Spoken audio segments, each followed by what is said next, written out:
तेरा मेरा साथ रह के आज के एपिसोड में हम देखेंगे जहां मिथिला गोपिका को कहती है, अगर तुम्हें कान्हा जी को देखकर प्रेरणा मिलती है, तुम कान्हा जी की मूर्ति के सामने बैठकर डिज़ाइन बनाना। सभी परिवार वाले कान्हा जी की मूर्ति के सामने आते हैं।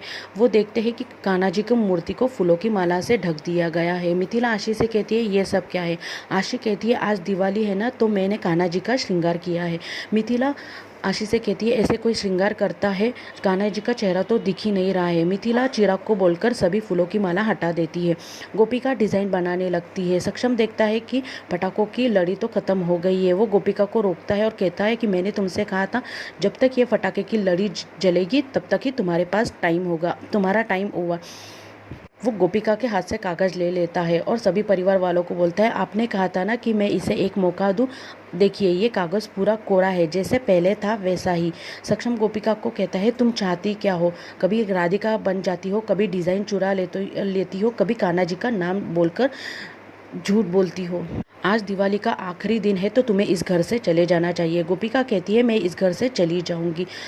आप चाहते थे ना, आज वो दिन आ गया, मैं इस घर से चली जाती हूँ। सक्षम गोपिका को हाथ जोड़ता है और वहाँ से चला जाता है। बा सोचती है कि मुझे सभी परिवार वालों को बता देना चाहिए कि गोपिका ही राधिका है, लेकिन गोपिका बा को रोक देती है। गोपिका सबसे हाथ जोड़कर कहती है कि मेरे पिछले जन्म के कुछ बुरे कर्म थे जो मेरा साथ यही तक था, और मेरे इस जन्म के कुछ अच्छे कर्म होंगे जो मुझे अब सभी का साथ मिला। जब मैं विदा हो जाऊंगी तब आप मुझे छोड़ने मत आना, वरना मैं अपने आप को संभाल नहीं पाऊंगी। मुझसे जो भी कुछ गलती हुई हो मुझे माफ़ कर देना। और गोपिका रोते हुए वहाँ से चली जाती है। चिराग मिथिला जी से कहता है, माँ, गोपिका भाभी के साथ बहुत बुरा हुआ है, हमें गोपिका को रोकना चाहिए।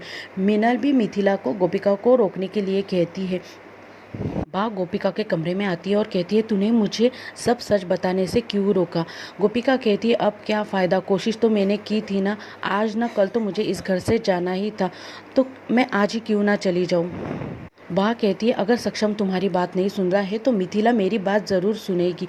बा गोपिका का फ़ोन देखती है और कहती है, ये फ़ोन तुम्हारा सबूत है, मैं सभी परिवार वालों को तुम्हारी सच्चाई बताऊंगी। वही मीनल मिथिला से कहती है, अगर तुम गोपिका को नहीं रोकोगी तो हम रोक देते हैं गोपिका को। और वो दोनों रोकने जाते हैं। मिथिला चिराग और मीनल को रोकती है और कहती है, इस घर के सारे फैसले मैंने लिए हैं, तो ये फैसला भी मैं ही लूँगी। तुम अभी अपने अपने कमरे में चली जाओ।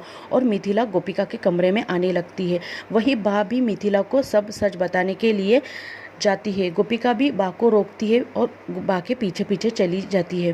गोपिका देखती है कि मिथिला जी सामने से आ रही है, तो गोपिका बा को अपने कमरे में लेके जाती है और बा से कहती है कि बा, प्लीज़ आप मेरी बात सुनिए ना। बा कहती है, तुम मेरी कुछ बात सुनती हो क्या?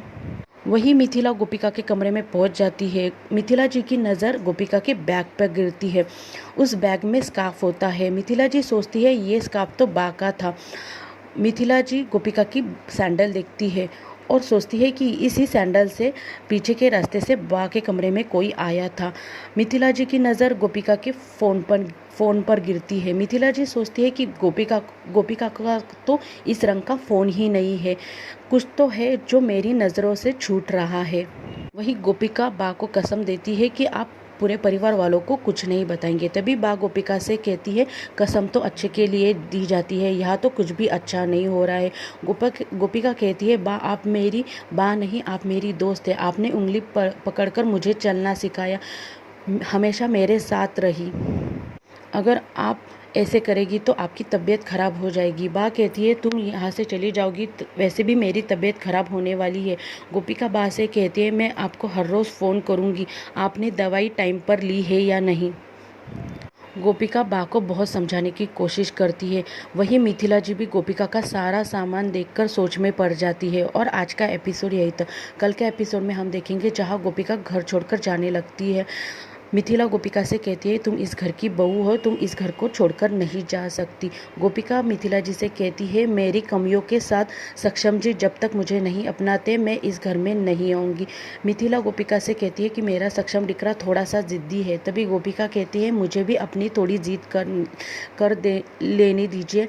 मैं इस घर में तभी आऊँगी जब सक्षम जी खुद मुझे इस घर में लेके आएंगे। और आज का एपिसोड यही तक। धन्यवाद।